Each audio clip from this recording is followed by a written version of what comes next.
வணக்கம். மாலை முரசு செய்திகளை விரிவாக பார்ப்பதற்கு முன்பாக முதல் தலைப்புச் செய்திகளை பார்க்கலாம். சனிக்கிழமை தோறும் நடைபெறும் நலம் காக்கும் ஸ்டாலின் மருத்துவ முகாம் திட்டத்தை சென்னையில் தொடங்கி வைத்தார் முதலமைச்சர் மு.க.ஸ்டாலின். தமிழ்நாடு முழுவதும் 38 மாவட்டங்களில் நடைபெறும் முகாம்களில் பங்கேற்று பயனடையுமாறு மக்களுக்கு வேண்டுகோள்.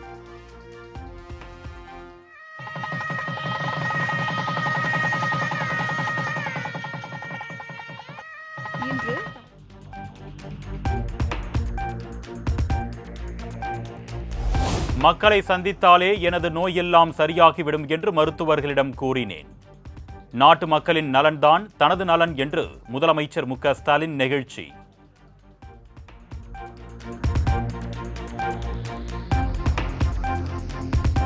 தூத்துக்குடியில் மீனவ சங்க பிரதிநிதிகள், உப்பள தொழிலாளர்கள், விவசாயிகளுடன் எடப்பாடி பழனிசாமி கலந்துரையாடல். மக்களை காப்போம், தமிழகத்தை மீட்போம் சுற்றுப்பயணத்தின் ஒரு பகுதியாக கலந்துரையாடினார்.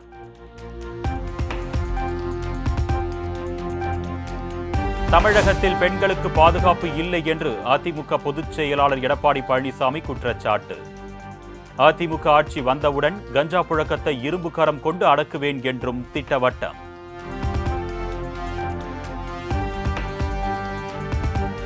பாஜகவை மதவாத கட்சி இல்லை என்று எடப்பாடி பழனிசாமி ஏற்றுக்கொண்டால் அதைவிட துரோகம் ஒன்றுமே கிடையாது. பாஜகவிற்கு வக்காலத்து வாங்குவதற்காக எடப்பாடி பழனிசாமி பச்சை பொய் சொல்வதாகவும் அமைச்சர் ரகுபதி காட்டம்.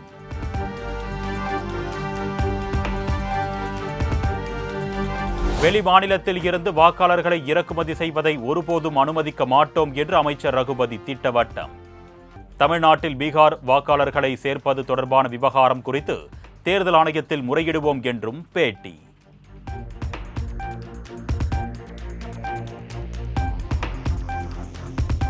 தைலாபுரம் வீட்டில் உளவு கருவிகள் வைத்தது அன்புமணிதான் என்று ராமதாஸ் பரபரப்பு குற்றச்சாட்டு.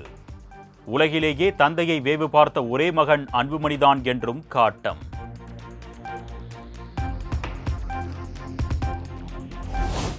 நான் வியர்வை சிந்தி உழைத்து உருவாக்கிய கட்சியை வேறு யாரும் உரிமை கோர முடியாது என்று ராமதாஸ் திட்டவட்டம். அன்புமணி அறிவித்துள்ள பாமக பொதுக்குழு கூட்டம் சட்டவிரோதம் என்றும் பேட்டி.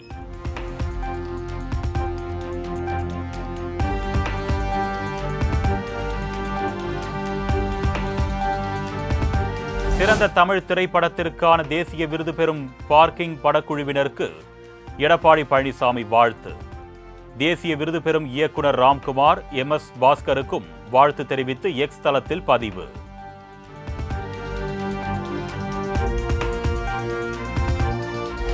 DIG வருண்குமாருக்கு எதிராக அவதூறு கருத்துக்களை தெரிவிக்க சீமானுக்கு இடைக்கால தடை.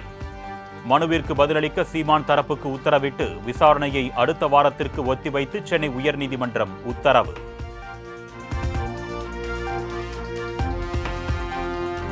பணிப்பெண் பாலியல் வன்கொடுமை வழக்கில் முன்னாள் MP பிரஜ்வல் ரேவண்ணாவுக்கு வாழ்நாள் முழுவதும் சிறை தண்டனை விதிப்பு.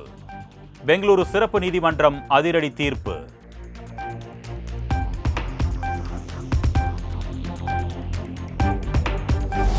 பாலியல் வன்கொடுமை வழக்கில் முன்னாள் MP பிரஜ்வல் ரேவண்ணாவுக்கு 10 லட்சம் ரூபாய் அபராதம் விதிப்பு.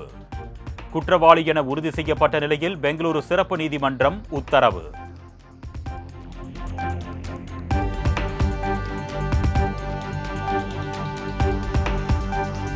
பாகிஸ்தானின் வலியை காங்கிரஸ் மற்றும் சமாஜ்வாதி கட்சியால் தாங்க முடியவில்லை என்று பிரதமர் மோடி குற்றச்சாட்டு. பயங்கரவாதிகளின் நிலையை கண்டு பாகிஸ்தான் அழுவதை போல் இங்கு காங்கிரசும் சமாஜ்வாதியும் அழுவதாக காட்டம்.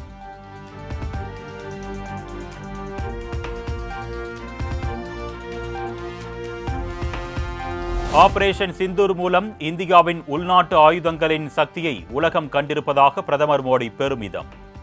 பிரம்மோஸ் ஏவுகணை இந்தியாவின் எதிரிகளுக்கு தூக்கமில்லாத இரவுகளை கொடுத்திருப்பதாகவும் பேச்சு.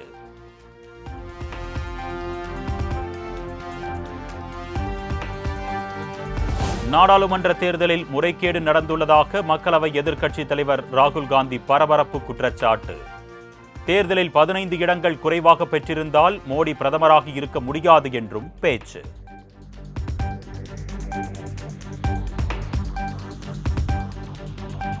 தேர்தல் ஆணையம் வெளியிட்ட வரைவு வாக்காளர் பட்டியலில் தனது பெயர் இல்லை.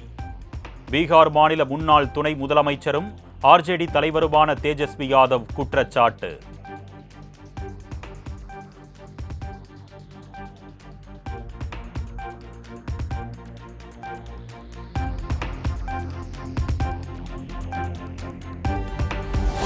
ஜம்மு காஷ்மீரில் பாதுகாப்பு படையினருக்கும் பயங்கரவாதிகளுக்கும் இடையே துப்பாக்கிச் சண்டை.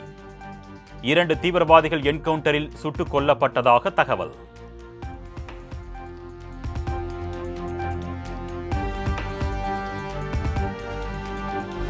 டெல்லியில் உதவித்தொகை ரத்தை கண்டித்து கல்வி அமைச்சகத்தை முற்றுகையிட முயன்ற மாணவர் அமைப்பினர். போலீஸ் அமைத்திருந்த தடுப்புகளின் மேல் ஏறி முழக்கமிட்டவர்களை குண்டுக்கட்டாக கைது செய்த போலீஸ்.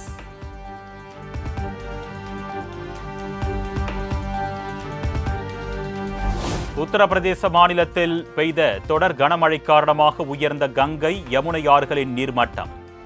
பிரயாக்ராஜில் தாழ்வான பகுதிகளில் புகுந்த வெள்ளத்தால் பொதுமக்களின் இயல்பு வாழ்க்கை கடும் பாதிப்பு.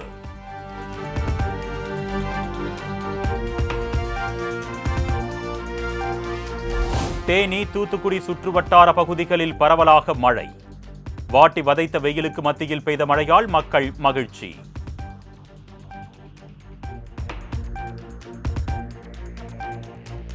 கோவை, நீலகிரி, தேனி, தென்காசி உள்ளிட்ட 11 மாவட்டங்களில் இன்று கனமழைக்கு வாய்ப்பு. காரைக்கால் பகுதிகளிலும் கனமழை பெய்யக்கூடும் என்று சென்னை வானிலை ஆய்வு மையம் கணிப்பு.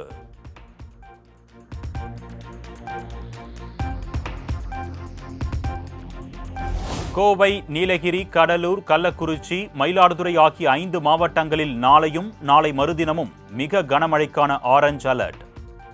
தேனி, தென்காசி, சேலம், விழுப்புரம் உள்ளிட்ட 11 மாவட்டங்களில் நாளை கனமழை பெய்யக்கூடும் என்று வானிலை ஆய்வு மையம் அறிவிப்பு.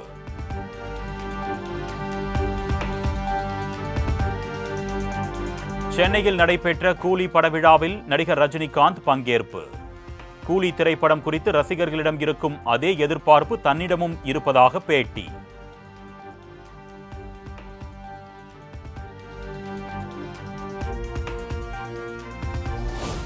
தஞ்சாவூர் அருகே வெளுத்து வாங்கிய கனமழையால் வெட்டவெளியில் குவித்து வைக்கப்பட்டிருந்த நெல் மூட்டைகள் சேதம்.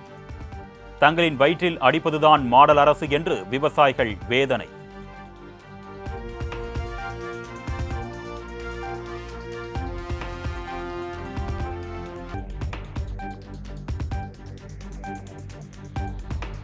திருவள்ளூர் மாவட்டம் திருநின்றவூர் அருகே தண்டவாளத்தில் 2 துண்டுகளாக மீட்கப்பட்ட கல்லூரி மாணவன்.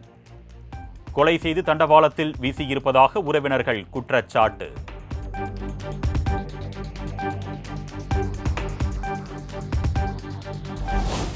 திருத்தணியில் நகைக்கடையில் கழுத்தில் அணிந்து பார்ப்பது போல் நகையை திருடிய பெண்.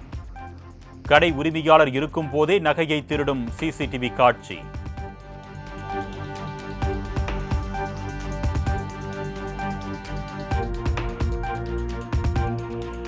சென்னை தேனாம்பேட்டையில் போலீசார் முன்னிலையில் கைகளை பிளேடால் கிழித்துக் கொண்ட ஆட்டோ டிரைவரால் பரபரப்பு. குடிபோதையில் தன் மீது மோதுவது போல வந்ததாக போலீசாரிடம் ஒரு பெண் புகார் தெரிவித்ததால் ஆத்திரம்.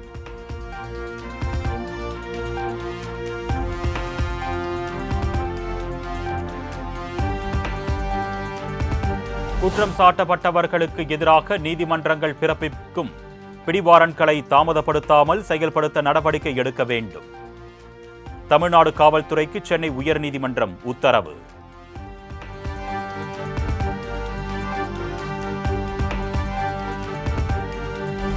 வேதாரண்யம் மீனவர்கள் மீது இலங்கை கடற்கொள்ளையர்கள் தாக்குதல். காயமடைந்த 2 மீனவர்கள் மருத்துவமனையில் அனுமதிக்கப்பட்டிருப்பதாக தகவல்.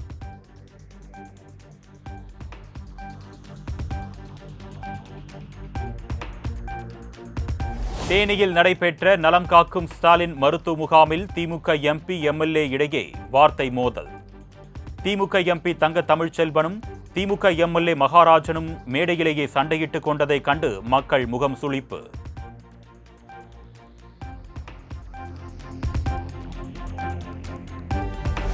அஜித்குமார் கொலை வழக்கில் ஏடிஜிபி டேவிட்சன் தேவாசிர்வாதத்தை தொடர்புபடுத்தி பேச யூடியூபர் சவுக்கு சங்கருக்கு இடைக்கால தடை. சென்னை உயர்நீதிமன்றம் உத்தரவு.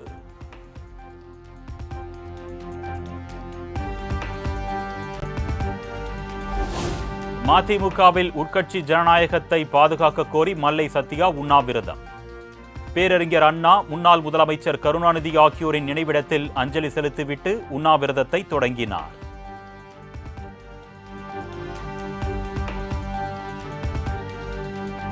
நெல்லை ஓமநல்லூரில் பிளாஸ்டிக் குடோனில் பயங்கர தீ விபத்து. 25 லட்சம் ரூபாய் மதிப்பிலான பொருட்கள் சேதமடைந்திருப்பதாக குடோன் உரிமையாளர் தகவல்.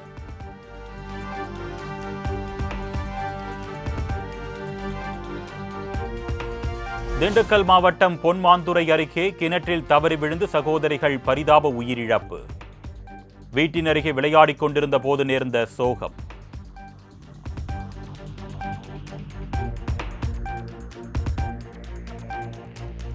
ஆடிப்பெருக்கை முன்னிட்டு காவிரி ஆற்றில் 15 இடங்களில் மட்டுமே நீராட அனுமதி.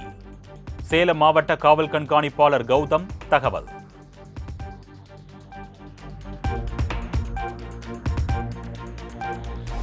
நாளை ஆடிப்பெருக்கை முன்னிட்டு கரூர் பூ மார்க்கெட்டில் பூக்கள் விலை 2 மடங்கு உயர்வு.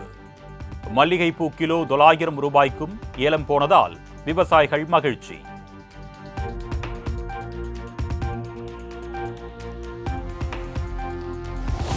நாமக்கல் மாவட்டம் கொல்லிமலையில் வல்வில் ஓரி விழாவை முன்னிட்டு கலை நிகழ்ச்சிகளுடன் தொடங்கிய மலர் கண்காட்சி. பல்வேறு விதமான மலர்களை குடும்பத்தினருடன் கண்டுகளித்த ஏராளமான பொதுமக்கள்.